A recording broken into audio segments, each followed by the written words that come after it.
जेठानी का प्यार। माँ जी, देखिए मैं आप सबके लिए क्या लेकर आई हूँ। नेहा ने अपनी सास राधा जी से कहा। नेहा अपने पति, सास, ससुर, ननद और जेठ सबके लिए महंगे कपड़े लेकर आई थी, सिवाय जेठानी सीमा के। शाम को किचन में सीमा को जाते हुए देखकर नेहा ने कहा, भाभी सुनिए ना, ये लीजिए, जेठ जी और बच्चों के लिए नया टैबलेट लेकर आई थी।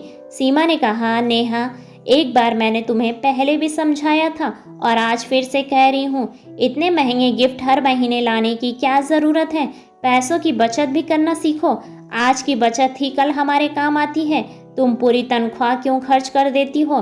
पूरी एक महीने की मेहनत के बाद ये पैसे आते हैं और तुम खर्चा करने में एक पल भी नहीं लगाती। मैं तुम्हें तुम्हारी भलाई के लिए कह रही हूँ। इतना सुनते ही नेहा को गुस्सा आ गया। उसने कहा, भाभी मुझे पता था आप अपना लेक्चर ज़रूर देंगी, इसलिए मैं आपके लिए कुछ नहीं लेकर आई, ना आगे से लेकर आऊँगी। दरअसल आप ये सब मेरी भलाई के लिए नहीं, अपनी जलन में कह रही हैं। आपको जलन होती है कि मैं आपसे ज़्यादा कमाती हूँ। आप सबके लिए इतने महंगे गिफ्ट ला ही नहीं सकती, क्योंकि इसके लिए बड़ा दिल चाहिए, जो आपके पास तो बिल्कुल भी नहीं है।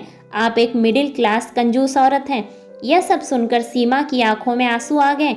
वो अपने कमरे में जाने लगी। तभी राधा जी ने कहा, रुको सीमा, नेहा, बड़ों से बात करने का क्या यही तरीका तुम्हें सिखाया गया है? सीमा ने तुम्हारी भलाई के लिए तुम्हें बचत करने के लिए कहा और तुम उसको जलन और कंजूसी का नाम दे रही हो। आज एक बात मेरी तुम ध्यान से सुन लो, तुम्हारे ये महंगे गिफ्ट या कोई और चीज़ मेरी बहू सीमा की जगह नहीं ले सकता। और हाँ, अपनी इस बात के लिए तुमको एक दिन पछतावा जरूर होगा। नेहा वहां से पैर पटकते हुए गुस्से में अपने कमरे में चली गई। नेहा ने अपने पति अमन को ये बात बताई और कहा, अमन बुरा मत मानना, लेकिन मैं चाहे कितनी भी कोशिश कर लूं, लेकिन भाभी की जगह कभी ले ही नहीं सकती, क्योंकि मैंने लव मैरिज की है और जेठानी जी माँ जी की पसंद की हुई बहू है। इसलिए माँ जी भाभी को ज़्यादा प्यार करती है। और वहाँ हुई पूरी बात बताई। तब अमन ने कहा, नेहा, आज एक बार फिर मैं तुमको समझा रहा हूँ, तुम जितना गलत भाभी को समझती हो, वो उतनी ही समझदार और सुलझी हुई हैं। तुमसे तो वो कभी जलन रख ही नहीं सकती, क्योंकि उन्होंने ही पूरे घर को हमारी शादी के लिए राजी किया था। देखो अमन, तुम भी नहीं समझ रहे हो, मैं कोई छोटे मोटे घर की बेटी नहीं हूँ। मेरे पास पैसों की कोई कमी नहीं है। मैं अपने शौक के लिए ही नौकरी करती हूँ, वरना मैं जो चाहूँ वो मेरे पापा मुझे तुरंत दिला दें। पापा का इतना बड़ा बिजनेस है, मैं क्यों बचत की चिंता करूं? नेहा ने कहा। अगले दिन रविवार को नेहा दोस्तों के साथ घूमने जा रही थी। तभी उसकी नज़र हॉल में बैठी जेठानी पर गई। उसने गुस्से से अपना पर्स उठाया और फ़ोन हॉल की टेबल पर ही भूल गई। सीमा ने आवाज़ देनी चाहिए तो राधा जी ने रोक लिया और कहा, जाने दो, वैसे भी एक फ़ोन है उसके पास, अभी आवाज़ दोगी तो बेकार में नाराज़गी झेलनी पड़ेगी। सीमा ने हम कहते हुए जैसे ही फ़ोन रखा, तभी देखा तो नेहा के फ़ोन पर उसके भाई का फ़ोन आ रहा था। सीमा ने फ़ोन उठाकर बोलना चाहा कि तभी उसने बिना आवाज़ सुने रोते हुए बताया, दीदी जल्दी अस्पताल आ जाओ, पापा को अस्पताल लेकर जा रहे हैं। ये कहते हुए उसने फ़ोन रख दिया। सीमा के साथ पूरा परिवार अस्पताल पहुंचा। वहां जाकर पता चला कि उसकी पत्नी ने उन्हें धोखा दे दिया और धोखे में सब कुछ अपने नाम कर लिया। नेहा का भाई रोहन मुंह पर हाथ रखकर बेंच पर बैठकर रो रहा था। तभी सीमा ने उसके सिर पर हाथ रखते हुए कहा, रोहन क्या बात है, अपनी बड़ी बहन को नहीं बताओगे? रोहन आश्चर्य से सीमा को देखने लगा और सारी बात बताई कि अभी पैसे जमा नहीं किए तो डॉक्टर इलाज नहीं करेंगे। मुझे और माँ को पापा ने पैसों की कभी डिटेल नहीं बताई। अभी हमारे पास इतने पैसे नहीं हैं और नेहा दीदी भी फ़ोन नहीं उठा रही हैं। मुझे लगा वही आएंगी। सीमा ने कहा, लाओ मुझे बिल दो और तुम आंटी के पास जाओ, मैं अभी आती हूँ। और जाकर काउंटर पर पैसा जमा किया। नेहा फ़ोन पर अपने भाई के इतने सारे मिस कॉल देखकर परेशान हो गई।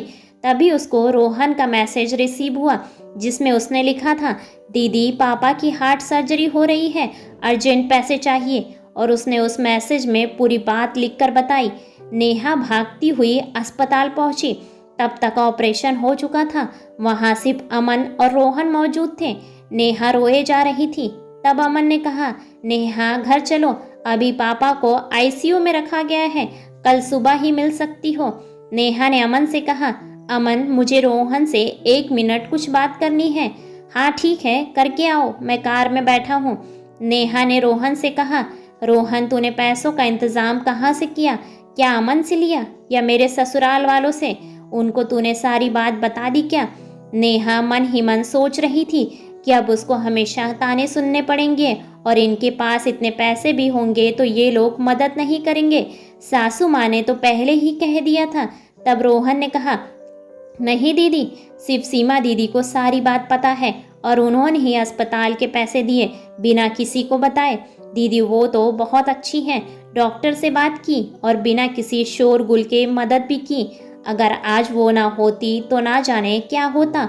वो तो माँ को भी अपने साथ घर लेकर गई हैं। नेहा ये सुनकर सुन्न हो गई कि जिस जेठानी की इज्जत उसने कभी नहीं की, आज उन्होंने उसके लिए इतना कुछ किया। घर पहुंचकर उसने देखा कि सीमा उसकी माँ का सिर दबा रही थी। नेहा माँ के गले लग गई।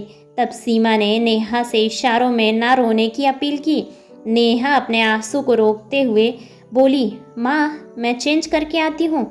नेहा ने अमन से कहा, अमन जरा भाभी को कमरे में भेजना। सीमा कमरे में आते ही बोली, नेहा मैंने तुम्हें रोने से इसलिए मना किया क्योंकि आंटी जी कब से रो रही थी और उनका सिर दर्द करने लगा था। वो घर पर अकेली रहती तो ज़्यादा सोचती, इसलिए यहाँ लेते आई। हम सबके बीच उनको अच्छा लगेगा, तुमको बुरा लगा हो तो। नेहा ने सीमा का हाथ पकड़कर अपना एक हाथ सीमा के मुंह पर रखकर कहा, भाभी बस इतना शर्मिंदा मत कीजिए, आप मुझे माफ़ कर दीजिए। मैं आपको पहचान नहीं पाई, आपकी अच्छाई को आपका ढोंग समझ बैठी। आपका एहसान मैं कभी नहीं भूलूंगी। नहीं नहीं, कोई एहसान नहीं किया मैंने, वो भी तो मेरे माता पिता समान ही हैं और बहनें कभी एक दूसरे पर एहसान नहीं करती। तुम तो मेरी छोटी बहन जैसी हो, गलती करना तुम्हारा अधिकार है और समझाना मेरा काम, समझी? हाँ भाभी, नेहा ने सीमा के गले लगकर रोते हुए कहा, लेकिन अब आपकी ये छोटी बहन कभी कोई गलती नहीं करेगी और आपकी हर बात मानेगी, वादा रहा। ऐसे ही बेहतरीन कहानियों को सुनने के लिए वीडियो को लाइक और चैनल को सब्सक्राइब करें और अपने विचार कमेंट्स बॉक्स में कमेंट्स करके हमें ज़रूर बताएं। धन्यवाद।